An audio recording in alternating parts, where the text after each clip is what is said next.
So Telangana CM Revanth Reddy అంటే గతంలో ఏ CM కూడా 18 గంటలు పనిచేయలేదు, ఒక్కరోజు సెలవు తీసుకోకుండా పనిచేస్తున్నారు.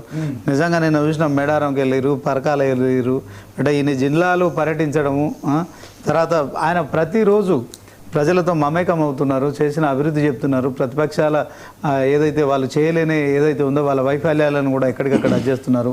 కేంద్రంలో ఉన్న బీజేపీని విమర్శిస్తున్నారు. అదే క్రమంలో ప్రధాన ప్రతిపక్షంగా ఉన్న బీఆర్ఎస్ని విమర్శిస్తున్నారు. సో 22A మీద ఒక చర్చ నడుస్తుంది. అది దాని విషయంలో మరి ఏలేటి మహేశ్వర్ రెడ్డి గారు కూడా విమర్శలు చేశారు. మనం చూస్తున్నాం ఈరోజు పొంగులేటి శ్రీనివాసరెడ్డి గారు రెవెన్యూ శాఖ మంత్రిగా కూడా ఒక క్లారిటీ ఇచ్చారు. ఒక పట్టా భూమిని 1 ఇంచు కూడా మేము తీసుకోము, వాళ్ళకి అన్యాయం జరుగుతుంది, ఇమీడియట్గా మేము క్లారిఫై చేస్తాం, వాళ్ళను నిషేధిత భూముల జాబితా నుంచి తొలగిస్తామని చెప్తున్నారు. ఏం చెప్తారు మీరు? ఇది తిట్టను పోరా అన్నట్టుగా ఉన్నది, కొట్టి తన్ని సారి చెప్పినట్టు ఉన్నది. పొంగులేటి శ్రీనివాసరెడ్డి గారు పెద్ద వ్యాపారవేత్త.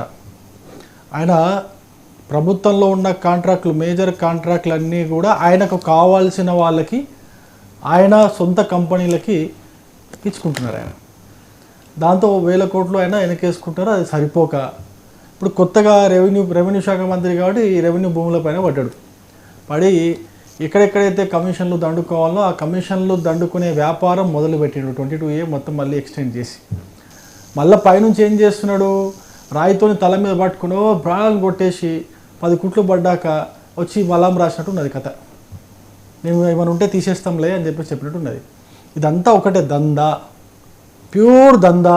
కాంగ్రెస్ నాయకులు గల్లీ లీడర్ల దగ్గర నుంచి మొదలు పెడితే మంత్రులు, ముఖ్యమంత్రి వరకు కూడా వాళ్లకు డబ్బులు సంపాదించుకునే ఒక దంద కోసము ఇదంతా చేస్తున్నారు. ఆ డబ్బులు ఏ విధంగా సంపాదిస్తారు? ఇప్పుడు ఇంతకుముందు జయరామ్ గారు చెప్పారు, ఒక 5 డాక్టర్లు వాళ్ళ పేరు వాళ్ళ దగ్గర నుంచి నడుస్తున్నది మొత్తం ఈ ట్రాన్స్ఫర్లు, ట్రాన్స్ఫర్లే వ్యాపారాలు, అది నడుస్తున్నది.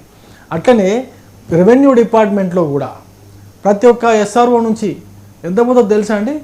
ప్రతి ఒక్క SRO నుంచి అట్లనే RDO నుంచి ఎంత డబ్బు పోతుంది అనుకుంటారు వీళ్ళకి, ఎమ్మెల్యేలకి, ఎంపీలకి? వాళ్ళకు కావాల్సినంత రెవెన్యూ మొత్తం వీళ్ళకి ఇక్కడ నుంచి సంపాదించుకోవాలా, అక్కడ నుంచి మళ్ళీ పైన ఎమ్మెల్యేలకు పంపించాలి. సంపాదిస్తారంటారు ఏమండి ఇప్పుడు SRO ఎందుకు పెట్టాడండి 22Aలో? ఇప్పుడు SRO ఎందుకు పెట్టాడు? SRO పెడితేనే కదా అక్కడ నుంచి RDOకో, కలెక్టర్కో, అక్కడ నుంచి MROకో, MRO నుంచి అక్కడ పోతుంది కదా. ఇప్పుడు SRO, MRO ఇద్దరు కలగలుపుకునే కదా ఈ డాటా ఇచ్చారు, ఈ నిషేధిత జాబితా అని చెప్పేసి. వీళ్ళు ఇస్తేనే కదా అక్కడ దాకా పోయింది. ఇప్పుడు ఎక్కడ జరిగిన నేనేమంటా అండి, టాప్ టు బాటమ్ అనే జరిగి ఉండాలా, బాటమ్ టు టాప్ అనే జరిగి ఉండాలా. ఎక్కడ మిస్టేక్ జరిగింది? పొంగులేటి గారు మంత్రి అయి ఉండి దానికి క్లారిటీ ఏమైనా ఇస్తున్నారా? ఇప్పుడు ఇంతకుముందు ఉన్నటువంటి యథాతథ స్థితిని పెడతామంటలే ఆయన ఏమంటున్నాడు, ఇది మొత్తం ప్రాసెస్ తప్పైంది, ఇది మొత్తం డిలీట్ చేసేస్తున్నాము, దీన్ని వెనక్కి తీసుకుంటున్నాము, ఇంతకుముందు ఏదైతే స్థితి ఉండిందో అదే స్థితిలో పెడతామని చెప్పి చెప్తలేడు. ఆయన ఏం చెప్తున్నాడంటే, మేము ఎవరిదైనా తప్పుగా ఎంటర్ అయ్యి ఉండింటే వాళ్ళకు న్యాయం జరిగేటట్టు చూస్తాము, 1 ఇంచు పట్టభూమి కూడా అరే నువ్వేంద్ర పోయి తీసుకునేది, ఎట్లుండే అట్లా పెట్టు, ఇంతకుముందు ఎట్లా ఉంటే అదే స్థితిలో పెట్టు, ఎవరు నువ్వు వచ్చినా అర్థం కాదు, ఉన్న 22Aని తీసేస్తా అని చెప్పినోడివి, ఒక సర్వే నంబర్లో ఏదో ఒక మూల నిషేధిత జాబితాలో ఉంటే ఆ గట్టు కలుపుకున్నాడో లేకపోతే ఏదో కొంచెం అది కలుపుకున్నాడో దాన్ని కలుపుకుంటే దాన్ని నిషేధిత జాబితాలో పెట్టేసి దాన్ని నువ్వు తీసేస్తానోడివి, ఇప్పుడు కొత్తగా నువ్వు కలుపుకున్నావు కదా. అంటే కేసీఆర్ నేర్పించిన ప్రతి ఒక్క దందాన్ని నువ్వు దాన్ని కంటిన్యూ చేస్తున్నావు సక్సెస్ఫుల్గా. అక్కడ నుంచి వచ్చింది కదా, ఆ స్కూల్ నుంచి వచ్చింది కదా పొంగులేటి, ఇంకా వేరే స్కూల్ ఆయనకేం నేను నేర్చుకోలేదు కదా. ఇవన్నీ కూడా కాంగ్రెస్ నాయకులందరూ ముఖ్యమంత్రితో సహా సిగ్గు లేకుండా, లజ్జ లేకుండా ఏ విధంగా దోచుకోవాలో ప్రతి ఒక్క దారిని వెతుక్కుంటూ ఆ దారిలో సక్సెస్ఫుల్గా వీళ్ళు పోతున్నారు. ఇంతకు మించి ఏమీ లేదు. ఇంకొక విషయం కూడా చెబుతా, మంత్రులు ఈయన 18 గంటలు పనిచేస్తున్నారు, ముఖ్యమంత్రి మంత్రులు 18 గంటలు పనిచేస్తున్నారు. నేను ఒక చిన్న చూపిస్తానండి. 18 గంటలు పనిచేసి వీళ్ళు ఏం చేస్తున్నారో తెలుసా? ముఖ్యమంత్రి గారు 18 గంటలు పనిచేసి ఒక్క విద్యార్థికి కూడా ఈ సంవత్సరం విద్యా సంవత్సరం ఆరంభమైన తర్వాత ఒక్క విద్యార్థికి కూడా తన అకౌంట్లో ఫీజు రియంబర్స్మెంట్ డబ్బులు వేయలే. పాత బాకీ ఎట్లాగో వేయలే, కొత్త బాకీ కొత్తగా అయితే విద్యార్థులు అడ్మిషన్ తీసుకుంటున్నారో వాళ్ళకు కూడా ఫీజు రియంబర్స్మెంట్ వేయలే. ఉల్టా కోర్టు అయితే చెప్పిందో కోర్టు మీరు ముందు కట్టాల్సిందని చెప్పిందో దాన్ని ఓకే అని చెప్పేసి దాన్ని పెట్టుకుంటూ పోతున్నాడు. 18 గంటలు పనిచేసినటువంటి ముఖ్యమంత్రి రేవంత్ రెడ్డి గారు ఈ మా నారాయణపేట రోడ్డు చూడండి ఎంత దరిద్రంగా ఉండదు. ఈ రోడ్ ఒక్కసారి మీరు ఇక్కడ వేయండి సార్, శ్రీనివాస్ గారు మీకు నేను పంపిస్తాను. కనీసము మంత్రి ఇలాకా మక్తల్ నుంచి మంత్రిగా ఉన్నటువంటి వాకిటి శ్రీహరి గారు మక్తల్ నియోజకవర్గ కేంద్రం నుంచి నారాయణపేట జిల్లా కేంద్రంకి వెళ్ళడానికి 30 కిలోమీటర్లు ఏదైతే దారి ఉంటుందో రహదారి ఉంటుందో ఆ రహదారి పరిస్థితి ఇంత దారుణంగా ఉంది. ఒకసారి చూడండి. ఇప్పటికే డిసెంబర్ 2025లో ఒకసారి ముఖ్యమంత్రి గారు వచ్చి శంకుస్థాపన చేశారు. దాని తర్వాత మళ్ళీ నిన్న ఆక మొన్న మంత్రులందరూ పోయి ఒక పైలాన్ని ఆవిష్కరణ చేశారు. ఇప్పటి వరకు పనులు స్టార్ట్ కాలే. జిల్లా కేంద్రం నుంచి నియోజకవర్గ కేంద్రం నుంచి జిల్లా కేంద్రానికి పోవాలంటే ఇది రోడ్డు పరిస్థితి. వీళ్ళు 18 గంటలు పనిచేసి 18 గంటలు నిద్ర లేక తిండి నిద్ర లేక ఆహారం లేక పనిచేస్తున్నటువంటి పరిస్థితి ఇది. ఇంకో విషయం కూడా చెప్తా. ఈ రోడ్డు పరిస్థితి ఈ విధంగా ఉంటే తెలంగాణ రాష్ట్రంలో ఏమండి ధరణి అంతకుముందు రైతులందరూ కూడా ఈ ధరణి వల్ల మాకు ఇబ్బంది అవుతుందని చెప్పేసి ధరణి అని చెప్పేసి 18 గంటలు పనిచేసినటువంటి ముఖ్యమంత్రి గారు ఒక కమిటీ ఏర్పాటు చేశారు. ఆ ధరణి కమిటీలో ఆయన ఎవరో భూమి సునీల్ అని చెప్పేసి ఇంకొక ఆయన ఎవరో ఆయన అని చెప్పేసి 2-3 పెట్టి ఒక కమిటీ ఏర్పాటు చేసిండు. ఆ కమిటీ ఇచ్చినటువంటి సిఫార్సులు ఇంతవరకు కూడా పూర్తిగా అమలు చేయకుండా కావాలని దాన్ని ఒత్తిపెట్టి ఆ యొక్క కమిటీ సిఫార్సులకు ఎక్కడ కూడా వాల్యూ లేకుండా చెత్తబుట్ట దాఖలు చేసి పడేసారు ఆ వాల్యూస్ అని. ఇంకొక కమిటీ కూడా వేసారు విద్య పైన. ఆయన ఎవరు ఆకునూరు మురళి అని చెప్పేసి ఆయనను విద్యా కమిటీకి ఒక చైర్మన్గా వేసి ఒక కమిటీ వేసి ఆ కమిటీకి ఆయన చైర్మన్గా వేసి ఆయన ఇచ్చినటువంటి సిఫార్సులన్నీ కూడా అమలు చేయకుండా ప్రైవేటు కాలేజీలకు కళాశాల యాజమాన్యాలకు మంచి జరిగేటట్టుగా 18 గంటలు పనిచేసి మరి ముఖ్యమంత్రి గారు వాళ్ళకి మంచి చేయాలనే ప్రయత్నం చేస్తున్నారు. ప్రజలకు మంచి చేయాలని కాదు, కళాశాల యజమానులకు. మళ్ళీ కళాశాల యజమానులందరూ ఎవరు ఉంటారు? వాళ్ళ నాయకులు ఉంటారు, రాజకీయ నాయకులు ఉంటారు, వాళ్ళ నాయకులు ఉంటారు. ఇలాంటి ముఖ్యమంత్రి గారు మీరు 18 గంటలు పనిచేసి చేస్తున్నటువంటి తెలంగాణ రాష్ట్రంలో ప్రజలని మీరు ఏ విధంగా పీడించుకొని తింటున్నారో ఒక్కసారి మీకు తెలియదా? ఇవన్నీ తెలిసి కూడా మళ్ళీ 18 గంటలు పనిచేస్తాడు. ఎక్కడెక్కడ భూములు ఉన్నాయి, ఎక్కడెక్కడ మనకు లూప్ హోల్స్ ఉన్నాయి, ఎక్కడెక్కడ నుంచి డబ్బులు సంపాదించుకోవచ్చు, ఎక్కడెక్కడ నుంచి కమిషన్లు అధికారుల ద్వారా కావచ్చు, నాయకుల ద్వారా కావచ్చు ప్రభుత్వానికి అందాల్లో వాటన్నిటిని గురించే చూస్తున్నారు. ఇంకొక సంవత్సరం 2 సంవత్సరాలకు ఇదే పని చేస్తారు. ఇంకొక సంవత్సరం 2 సంవత్సరాలకు ఇదే పని చేస్తారు.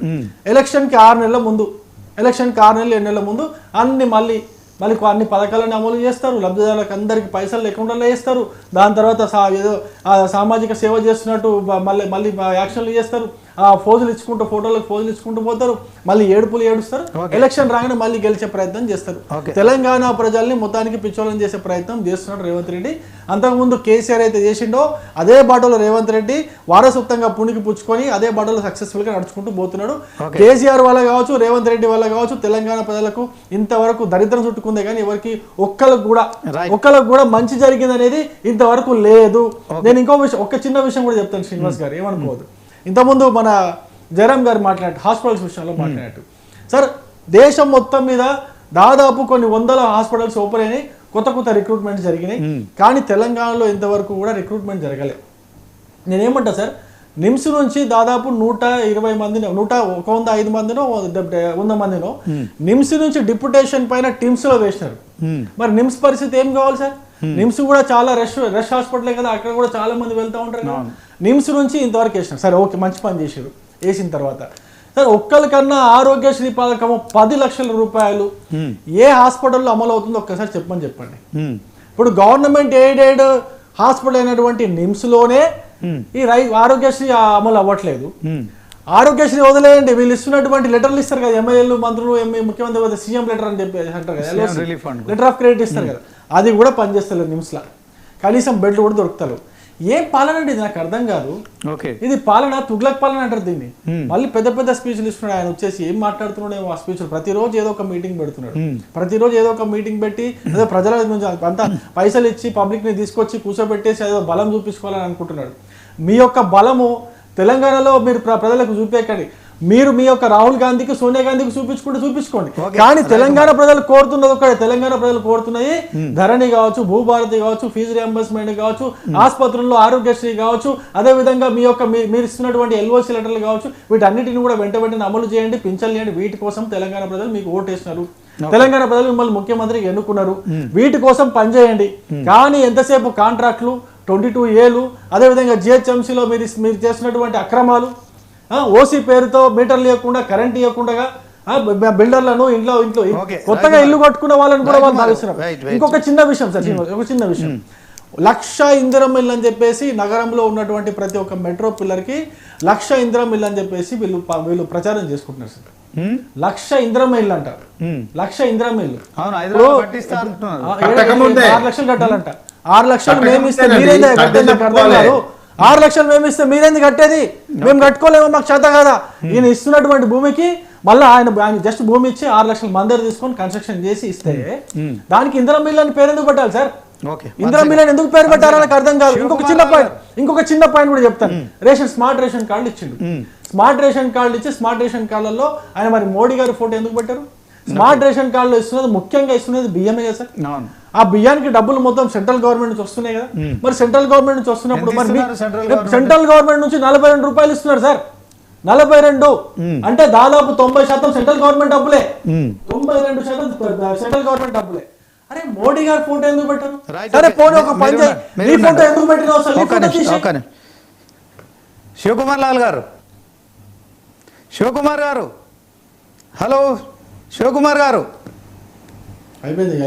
శివకుమార్, కాంగ్రెస్ వాళ్ళు